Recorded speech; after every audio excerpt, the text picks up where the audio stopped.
students, in this video I am going to explain the generations of the computer. As you know well, we have the 5 generations of computer. So it is named it as first generation, second generation, third, fourth and fifth. Based on the speed also we can classify this generation. Let us see one by one. So first generation, actually the period from 1940 to 1956, almost 16 years, that is the first generation of the computer. Actually these computers used vacuum tubes. This is very important, vacuum tube as the basic component. So the vacuum tubes are only the electronic components available on those days. That's what they used to manufacture the computer. They used the vacuum tubes as the basic component. So it is used for the circuit, and magnetic drums by means of magnetic drums are used for memory.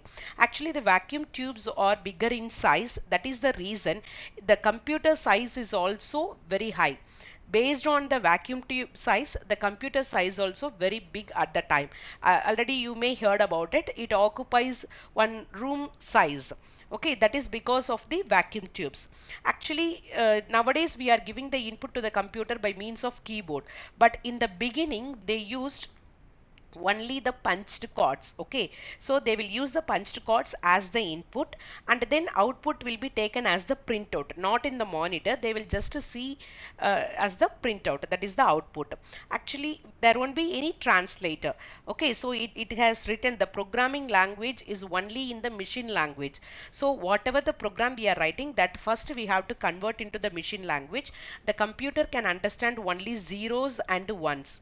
It will understand only zeros and ones. So whatever the program we want, what kind of instructions we should give to the computer, that should be translated to zeros and ones. So first generation computers are mainly used for scientific research purpose only. And what are the advantages of that? Already I said it is used for the calculating purpose. So fastest calculating computers at that time. So they perform operations in the millisecond. Milli means 10 power minus 3 seconds. That much fast it will do the work. And then some disadvantages we are having. What are the disadvantages? As I said, it occupies large size. Okay, and then large amount of heat will be produced due to the vacuum tube, and its cost is also high, and it is non-portable. We cannot carry it from one place to other place, and it can solve only one problem at a time. And we need air conditioning. Due to the heat we have to reduce it. That's what we use the air conditioning.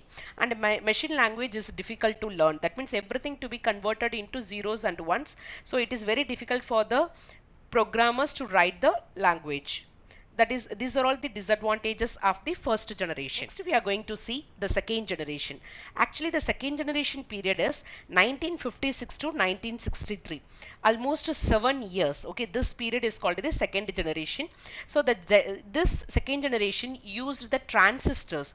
In previous case they used the vacuum tubes, but now the transistor is the basic component to produce the second generation computers. So the transistor is developed by William Shockley, and Walter in the year of 1947. The size of the transistor is very small compared to the size of the vacuum tube. So, and the transistor is made up of silicon, semiconducting material, and it is less sensitive to the temperature. So they cannot easily burn up. So the heat will be reduced in this case. And computers used magnetic tapes, magnetic disk for secondary memory, and a magnetic core for the primary memory. Okay, and next in this case also input and output will be the same like the previous one. That is input by using the punch cards and output as the printout. Okay, this thing will be similar like the first generation. And the second one is the instructions for computer were written in assembly language. This is very important. In previous case they used only zeros and ones. It is very difficult for the programmers to give the instructions for the computer, but they developed this program, that means language, into assembly language. What is the meaning of assembly language? Suppose if I want to add the number 8 plus 9, I have to give like this. But assembly language in the sense I can give add 8 and 9 like that. Okay, add 8 and 9. What is the meaning of that? This is the assembly language. By using English only, but we should give the command like this. This is called assembly language. Next, what are the advantages? So it performs the operation in microsecond. Micro means 10 power minus second. Little bit, not little bit. It is more faster than the previous one. And the size of the computer is also small. It occupies very less space comparatively with the first one. And the cost is also low because it is made up of the transistor that is made from silicon semiconducting material. And the maintenance cost also very less compared to the previous one, because the failures are very rare here, and the writing instruction in assembly language is easier, already I said. Okay, and it produces very less heat compared to the first generation. For this also we need the air conditioning. This is the one disadvantage it is having. Next we are going to discuss about third generation. So third generation from 1964 to 71, almost this is also 7 years. Okay, so but here they are using integrated circuits, ICs, integrated circuits. So in third generation they used the main component as integrated circuits. The integrated circuit is invented by Jack Kilby and Robert. Okay, so here this integrated circuit means transistor, resistor, capacitor will be present within a small piece of semiconducting material, within a small piece. Now the size of the computer is still reducing.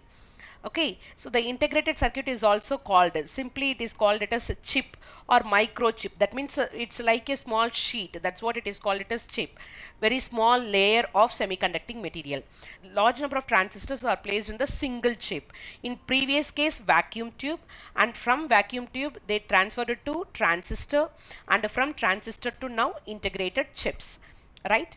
But here we are going to, the input and output is changed now. The input is given through the keyboard. In the third generation they are using keyboard to give the inputs to the system, and the output will be monitored, that means it will be displayed on the monitor. And how the keyboard and the monitor, these two should be connected together by means of operating system. Okay, in the third generation only they are introducing the operating system, which is used to connect both keyboard as well as monitor. And the operating system allows different application to run at the same time. In previous case at null, one task will be performed at one time, but due to this operating system we can perform different applications at the same time.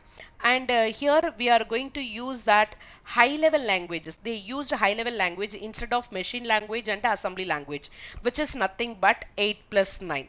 So this is called the high level. That means in English language which the programmer can understand easily, that is called the high level language. This also we will discuss in detail in other video. Next, advantages. So as you know well, the size of the computer is very less compared to the previous two generations, and producing very less heat, and it can perform calculations in nanosecond, that is 10 power minus 9 second, very fast compared to the previous two. And the maintenance cost also very less, and it consumes very less power, and more reliable. Totally it is used for general purpose, and low cost and good storage. That means we can store lot of information in this third generation computer. Here also we have the disadvantage, air conditioning was required. Next we are going to discuss about fourth generation. So the period of fourth generation from 71 to present till date, we are using this fourth generation computer only. So fourth generation computer was developed using microprocessor. First one is vacuum tube, second one is transistor, and the third one is integrated chip, and the fourth one is microprocessor. Okay, so here the Intel 4004 chip, okay, was the first microprocessor developed in the year of 1971. It contains millions of transistors, okay, by using two technology. What is the two technology? LSI and VLSI.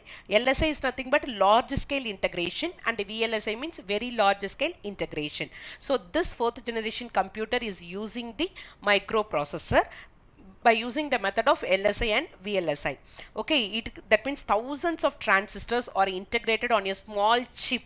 Okay, thousands of transistors are used, so the size of the computer is also very small based on this microprocessor. In fourth generation computer, the semiconductor is replaced by magnetic core memory, resulting in fast random access to the memory. So very fastly we can.